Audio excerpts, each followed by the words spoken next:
예수님께서 재림하셨을 때 그 심판의 모습들을 이렇게 표현하고 있습니다. 전사가 낫을 땅에 휘둘러 땅에 포도를 거두어 하나님의 진노의 큰 포도주 틀에 던짐에라고 얘기하고 있어요. 그러니까 구약 성경에 많이 나오는 표현이죠. 하나님이 진노의 포도주 틀을 밟으리라. 여러분 한번 생각해 보세요. 포도를 다 모아서 틀에다가 발로 밟았을 때 어떤 일이 일어나죠? 그 포도 알맹이가 터지잖아요. 그 터지면 거기서 포도의 즙이 나오거든요. 근데 성경은 상징적으로 그 포도의 즙을 피로 이야기하고 있어요. 그러니까 하나님의 진노를 받는 사람들이 피를 터지는 일들이 일어나요. 그런데 그 피가 어떻게 얘기하냐면 이렇게 얘기하고 있어요. 20절에 보면 말굴레까지 닿았고 1600 스타디온에 퍼졌더라. 이게 그릭 그 사회에서 사용하는 그 거리를 표현하는 숫자인데요.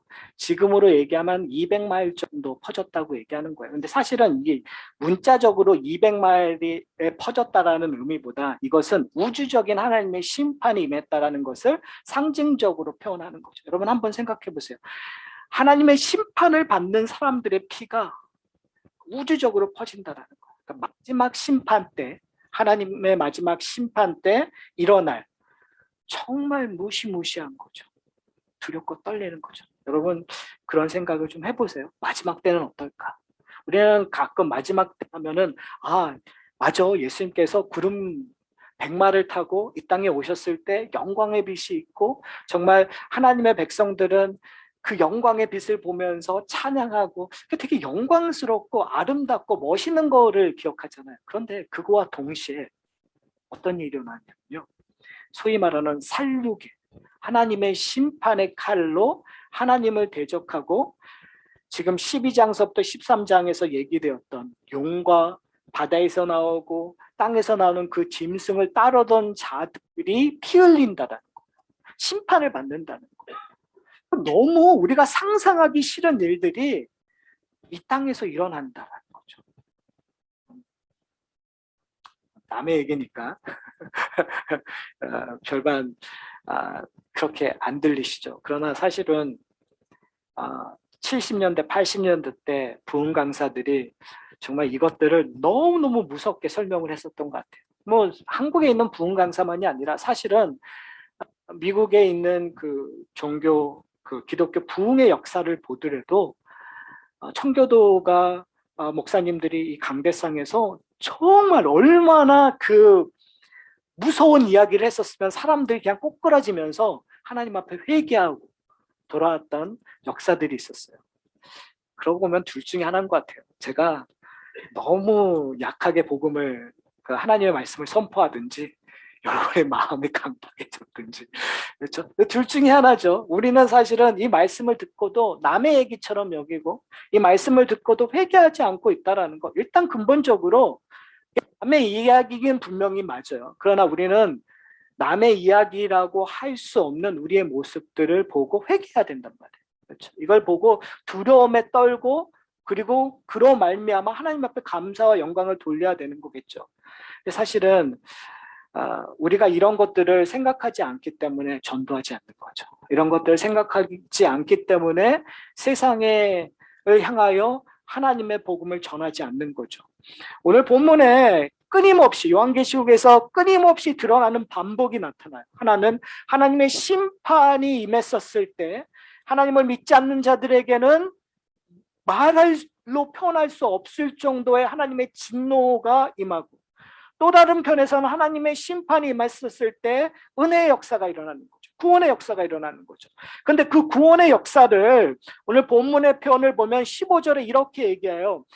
다른 천사가 성전으로부터 나와 큰 음성으로 이야기하고 있는 것들이 있거든요.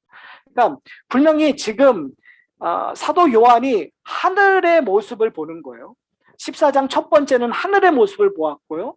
그 다음에 14장 중반부에는 땅에서 일어나는 일들, 세 천사가 돌아다니면서 땅에서 일어나는 일들을 얘기해 주고 있고요.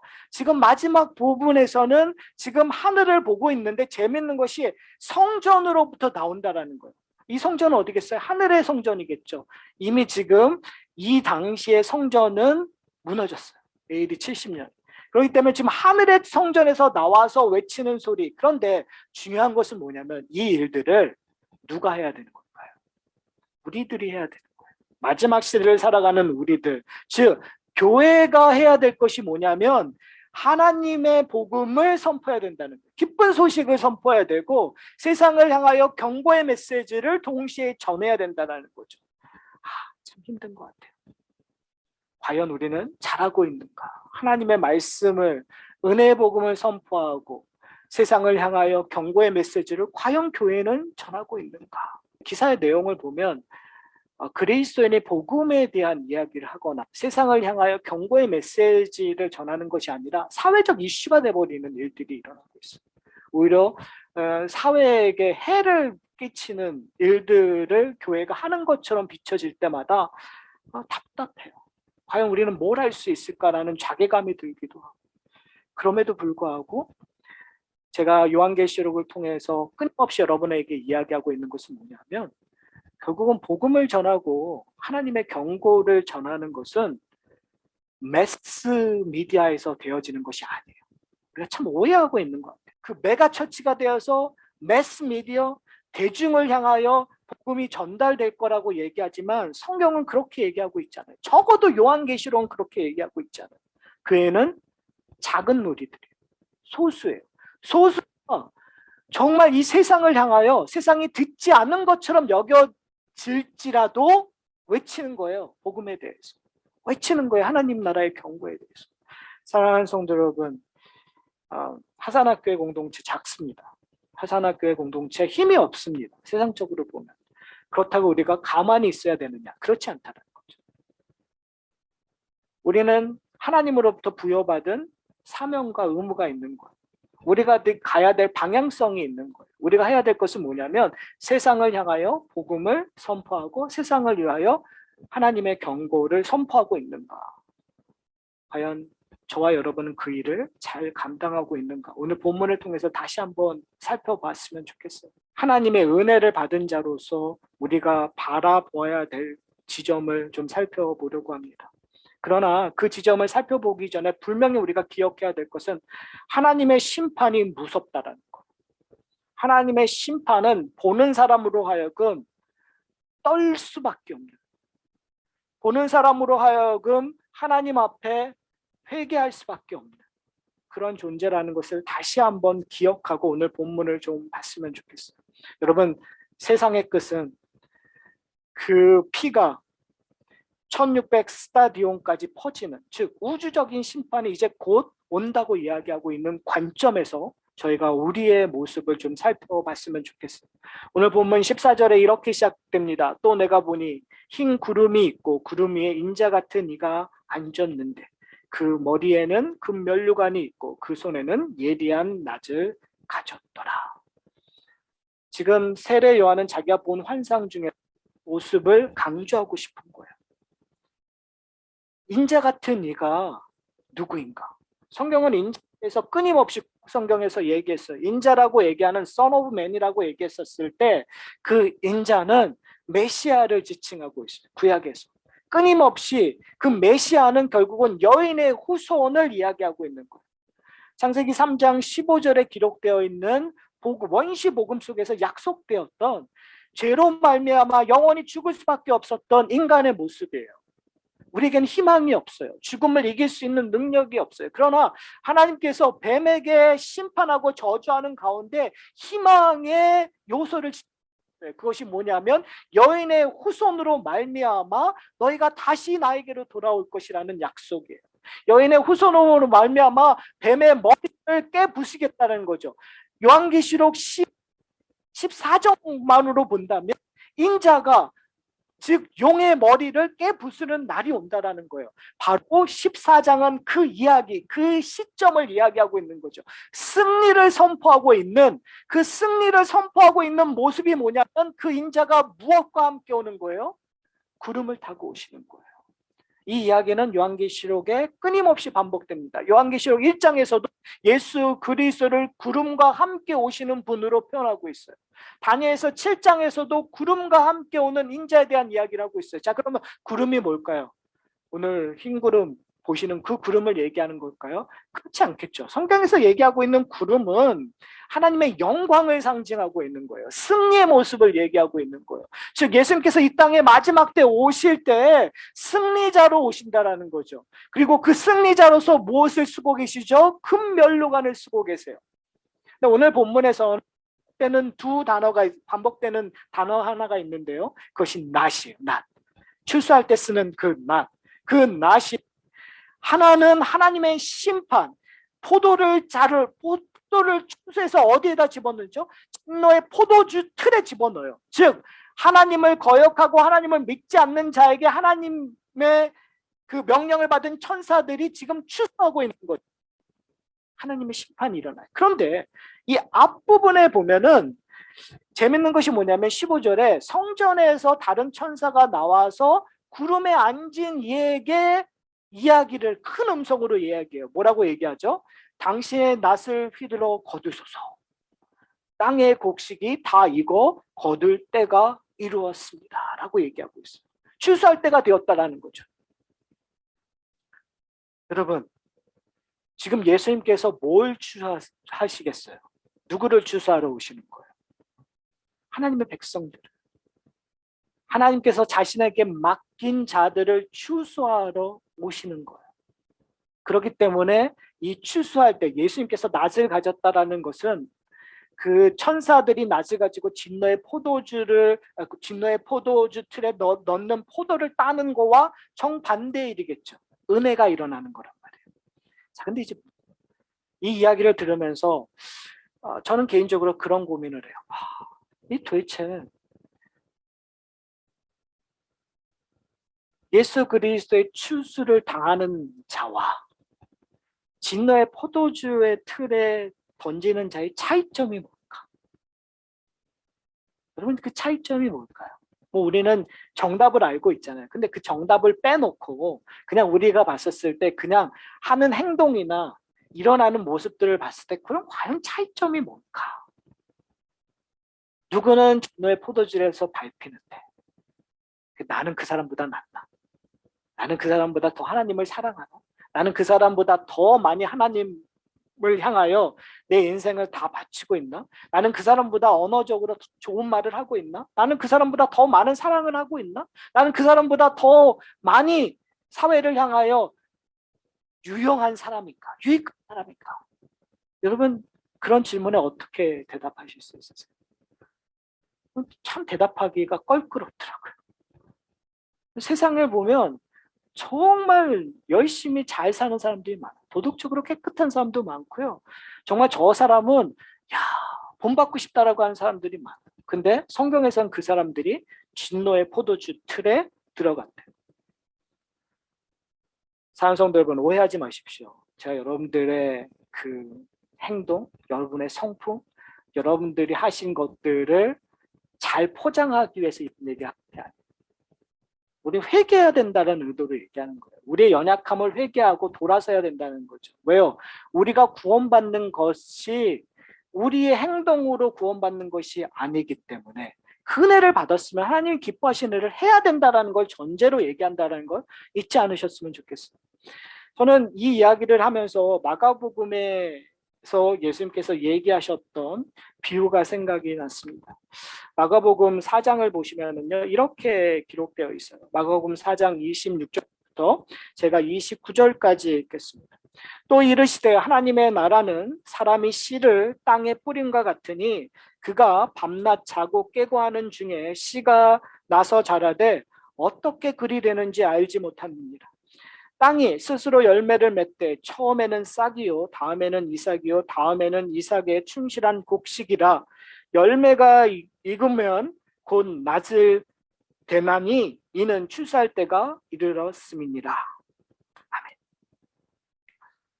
아멘. 제가 예배 시작하면서 제가 그런 얘기를 했어요. 제가 이번 일주일 동안 참 약간 멜랑콜리했다고요. 그러니까 왜 그랬냐면 사실 오늘 이 본문이 갖고 있는 질문 때문에 그래요. 우리는 어떻게 보면 인생을 살아가면 방향성을 잃어버릴 때가 많아요. 내가 과연 잘 살고 있나? 내가 과연 잘 목회를 하고 있나? 나는 과연 내 인생에 정말 행복하게 하나님이 원하시는 데라고 생각했던, 굳게 믿었던 거로 내가 정말 잘하고 있나? 내가 잘 섬기고 있나? 내가 뭔가 부족한 것이 있나? 라는 생각들을 계속 하는 거예요. 우리의 구원도 사실 그렇거든요. 내가 정말 구원받은 자로서 잘 살고 있나? 내가 정말 하나님이 원하시는 대로 순종하고 있나? 근데 대부분 우리의 결론이 뭐냐면, 적어도 양심이 있다면 그렇잖아요. 참 민망하잖아요. 하나님 앞에서 잘 살고 있습니다, 잘하고 있습니다라고 얘기하는 게 참 민망한 것 같아요. 그래서 여러분들한테 제가 이렇게 장난스럽게 질문할 때가 있어요. 여러분 정말 구원 받으셨습니까? 여러분 구원의 확신이 있습니까? 그럼 여러분들이 대부분 쭈삣쭈삣하세요. 머리는 알지만 그래도 그놈의 양심 때문에 제대로 얘기를 못하는 거예요. 왜요? 내가 전날 부부끼리 싸움을 했거든요. 전날 내가 뭔가 잘못했던 걸 자꾸 들으니까 그게 불안해지는 거예요. 근데 오늘 예수님께서 하나님의 나라에 대한 비유를 쓰세요. 마가복음에도 하나님의 나라에 대한 비유가 많은데요. 제가 읽은 본문 바로 전에 씨 뿌리는 비유를 하나님께서 쓰셨고요. 그 다음에는 등경에 대한 비유를 하셨고요. 그 다음에는 지금 오늘 제가 읽은 그 마가복음 그 다음에는 겨자씨에 대한 이야기를 하면서 이 이야기들이 다 하나님 나라의 비유라. 그리고 이 이야기들이 다 하나님의 마지막 심판과 추수할 때와 연관이 있어요. 제가 왜 이야기를 하냐면, 우리가 추수했었을 때 우리가 끊임없이 오해하고 있는 것은 뭐냐면, 내가 뭔가 준비되었기 때문에 추수당할 거라고 생각한다는 거예요. 근데 그때 누가 정하시죠? 하나님이 정하세요. 추수할 때는 내가 준비되었다라고 내가 판단해서 하나님 저 이제 추수해 주세요라고 되지 않아요. 여러분 오해하지 않으셨으면 좋겠어요. 추수의 때는 누가 정하세요? 하나님이 정하세요. 그렇다면 그 추수할 때를 하나님이 정하셨는데 추수하는 그 기준은 누가 정하셨죠? 그것도 역시 하나님이 정하셨어요. 어떻게 정하시죠? 재밌는 게 뭐냐면, 제가 조금 전에 읽었던 마가복음, 하나님 나라는 사람이 씨를 땅에 뿌린 것 같다고 얘기를 해요. 근데 재밌는 건 어떻게 자라는지 모른대요. 근데 그냥 농부가 와서 영매가 익었다고 생각하는 그 순간 추수하기 시작한대요. 본인은 모르는 거예요. 그러나 농부는 아는 거예요. 그 기준은 누구에게 있어요? 농부에게 있어요. 나에게 있는 것이 아니라, 우리에게 있는 것이 아니라. 근데 재밌는 게 뭐냐면요, 그 전에 마가복음 4장에서 예수님께서 비유를 하는데 씨 뿌리는 비유에 대해서 얘기해요. 여러분 우리 씨 뿌리는 비유 잘 알잖아요. 어디다 뿌리죠? 길가에다 뿌리기도 하고 가시덤불에도 뿌리고 돌짝에도 뿌리게 하고 옥토에도 뿌려요. 여러분 어디에 씨를 뿌려야 될까요? 여러분 옥토에 뿌려야 되잖아요. 그게 정답이잖아요. 근데 이 씨 뿌리는 비유는 옥토에 뿌려서 30배, 60배, 100배의 열매를 맺는 거라고 우리는 생각하지. 여기에서의 반전이 뭔지 아세요? 씨 뿌리는 비유의 반전이? 이 비유를 듣는 사람들이 재밌는 게요. 마가복음 4장에서 이 비유를 듣는 사람들은 이해를 못한대요. 근데 이해를 못하는 대상이 누구냐면 바리새인들이에요. 재밌게도 바리새인들은 자신들이 옥토라고 생각을 해요. 바리새인들이 생각하기에 길짝, 바리새인들이 생각하기에 돌파, 바리새인들이 생각하기에 가시덤불이 누군지 아세요? 바로 유대인들이에요. 소외된 자들이에요. 버림받은 사람들이에요. 근데 여기서의 비유의 핵심은 뭐냐면 거기에 씨를 뿌렸는데 어떤 일이 일어나는 거죠? 기적이 일어나는 거예요. 돌짝에서도 하나님께서 열매를 맺게 하시고 가시덤불에서 하나님의 열매를 맺게 하신다라는 것이 궁극적으로 이 비유가 얘기하고자 하는 를 통해서, 농부이신 하나님을 통해서. 예수 그리스도의 열심을 통해서 순종을 통해서 그 일들이 일어날 것이라는 것들을 얘기를 해요. 그래서 재밌는 게 뭐냐면 비유가 겨자예요.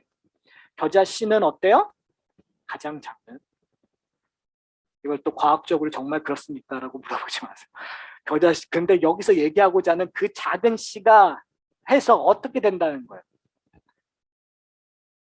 그 겨자는 나무가 아니에요. 풀처럼 이렇게 올라와서 거기 가장 중요한 것은 뭐냐면 들이 깃들 만한 곳으로 변한다는. 그럼 누가 그 일을 하는 거죠? 여러분, 우리가 만한 믿음이 되니까 이제부터 우리는 어떻게 해야 돼요? 열심히 노력해서 숯불이 되어서 새들이 우리로 하여금 오게끔 우리는 그렇게 적용을 하는데 사실 그 적용이 아니에요. 결국은 그 일들을 하시는 일은 누가 하시는 거예요? 하나님이 하신다라는 거. 약속이에요. 마가복음에서 예수님 하나님의 나라에 대해서 이야기했던 그 약속이 요한계시록에서 말씀하시는 것은 뭐냐면 이루었다라는 거예요. 아멘이라는 얘기예요. 될지어다라고 얘기했던 그것이 이루어진 거예요. 사랑하는 성도 여러분. 자, 그렇다면 오늘 앞부분에서 예수님께서 낮을 가지셨다는 그 의미는 추수할 때가 된 거잖아요. 그럼 그 추수할 때가 우리 개인에게든 우리 모든 인류에게든 때가 올 거예요. 개인에게는 하나님을 만나는 그 마지막, 내가 숨을 거두는 그날일 거고, 우리 모든 인류에게는 예수님께서 다시 오시는 그 재림의 날이겠죠. 그때까지 우리가 해야 될 건 뭔지 아세요? 오늘 본문과 마가복음을 통해서 추수함을 당하는 거예요. 그렇죠? 그 추수함을 당한다라는 의미는 뭐냐면 하나님이신 농부이신 하나님께서 우리에게 영양물 공급할 때 그대로 받는 거예요. 여러분, 순종이 뭔지 아세요? 하나님의 인도하심을 받는 거예요. 물을 공급받으면 물 공급을 받는 거예요. 그렇죠? 나에게 걸음을 주시면 걸음을 받는 거예요. 하나님이 가시는 대로 따라가는 거예요. 내가 뭔가 이겨내려고 하는 것이 아니라요. 보통 우리가 그럴 때가 있어요. 아이, 하나님, 이 땅 아니에요. 이거 하나님 옥토해야지 잘 자라죠. 이 땅에서 저를 옮겨 주십시오라고 얘기하면 어떻게 되죠? 대부분 죽어요. 자기가 스스로 옮기려고. 우리는 뭘 믿어야 돼요? 농부의 능력을 믿어야 돼요. 여러분, 우리 각기 다른 상황에 살고 있어요. 그러면 우리는 다른 게 부러울 때가 있어요. 아, 저 사람 참 부럽다. 아, 저 교회 참 부럽다. 근데 중요한 건 뭐냐면 이 모양 이대로 하나님께서 우리를 부르셨다니까요. 그렇잖아요. 여러분 모습대로 부르셨어요. 여러분 지금까지 하나님의 손에 잡혀 있다면 여러분까지 끌고 가시는 분이 누구예요? 하나님이세요. 여러분 지금까지 끌고 가셨던 것이 하나님이라면 지금까지 끌고 왔던 그 여정들이 다 이유가 있는 거죠. 안 그럴까요? 하나님이 농부이신데 내가 원하는 건 있죠. 내가 바라는 건 있죠. 우리의 가정은 어떻게 됐고 우리 교회는 어떻게 됐고 이 사회는 어떻게 되겠다는 우리가 원하는 게 있어요. 그런데 하나님께서 나를 지금 이 여정으로 가게 한다면 거기에 의미가 있다는 거죠. 왜요? 하나님이 우리를 추수할 것이니까. 만약에 우리를 추수하지 않는다면 아무 의미 없는 거겠죠. 왜요? 우리는 우리 마음대로 살아야죠, 여러분. 아니, 진노의 포도주 틀에 가는 거 그거 상관하지 말고 정말 아름답게 멋있게 여러분 커 가셔야 돼요. 그리고 그걸 위하여 싸우셔야 돼요. 내가 원하는 대로 쟁취하셔야 돼요. 그러나 우리가 하나님 손에 맡겼다는 걸 이해한다면 지금 우리를 끌고 가는 여정 하나님께서 우리를 내버려 두지 않는다라는 믿음이 있는 거잖아요. 그러면 재밌는 것은 뭐냐면요. 벼를 심고 아니면 뭐 사과나무를 심든 뭐를 심고 나서 그 심을 때 비와 해와 좋은 거름만 제공이 될까요? 그렇지 않더라고요. 우박이 떨어지기도 하고 날씨 변화 때문에 어려워지기도 하고 병충해가 오기도 하고 재밌는 건 뭐냐면 그런 것들 없이 추수는 안 된다는 거예요. 다른 말로 얘기하면 농부는 그런 것들을 다 알을까요? 모를까요? 알아요. 그리고 그 농부가 그 일들을 다 대처할까요? 안 할까요? 해요. 그리고 결국은 우리 가운데 열매를 낼 거예요. 중요한 건 뭐냐면 그 열매조차도 누구의 손에 달려있는 거예요. 사랑하는 성도 여러분, 여러분 가운데 어떤 분은 100배 열매를 맺으실 거예요. 하나님이 추수하시기 때문에 그 100배 열매는 아름답고 멋있고 큰 일에 사용하실 거예요. 그래서 사랑하는 성도 여러분, 여러분 가운데 어떤 분은 정말 한 알, 두 알만 맺을 거예요. 그런데 추수 당하실 거예요. 왜요? 그 삶에 역경이 많았으니까요. 그 삶에 어려움이 많았으니까 추수할 것들이 별거 없었을 거예요. 그러나 하나님께서는 기뻐하실 거예요. 그런 사람을 위하여 예수님께서 십자가에 달려 죽으셨으니까. 사랑하는 성도 여러분, 이 하산학교에 어떻게 될지 모르겠지만 지난 7년 동안 우리와 함께 하신 하나님의 그 역사를 보시면서 나 앞으로의 일도 충분히 유추 가능할 것 같아요. 저는. 그래서 우리가 답답하고 어려울 수 있어요. 여러분의 가정도 마찬가지죠. 여러분의 가정이 여러분이 열심히 가정을 위하여 헌신하고 자녀를 위하여 모든 것을 바쳤는데 여러분 지금 이 모습이 우리의 모습이잖아요. 어떤 분은 정말 기뻐하고 좋은 열매 때문에 기뻐할 수 있어요. 그러나 어떤 분은 너무너무 울며 지낼 수밖에 어려운 결과물을 가지고 한탄할 수밖에 없어요. 그런 사람들 한탄하지 마세요. 그것조차도 하나님의 축복이고 하나님의 인도하심이죠. 천국에 가면 개런티 하나 해드릴 게 있어요. 그 열매로 자랑질을 못해요. 이 땅의 열매로 천국에선 자랑질을 못해요. 왜요? 이제 나중에 요한계시록을 보겠지만 그 가져온 모든 것들을 다 불에 태워버릴 수밖에 없어요. 그리고 남는 건 딱 하나밖에 없어요. 예수 그리스도. 우리 천국에서 우리의 자랑질은 예수 그리스도밖에 없어요, 여러분. 여기서 자랑질을 분명히 하시는 분이 있겠죠. 그거 갖고 너무 섭섭해하지 마세요. 천국에 가서는 그것 갖고 자랑질 못해요. 그렇다면 사랑하는 성도 여러분, 오늘 본문 속에서 우리가 바라봐야 될 것이 무엇입니까? 오늘 본문은 이렇게 얘기하고 있어요. 그 소리를 들으신 예수님께서 이렇게 얘기해요. 16절에 구름 위에 앉으신 이가 낫을 땅에 휘둘름에 땅의 곡식이 거두어지는지라.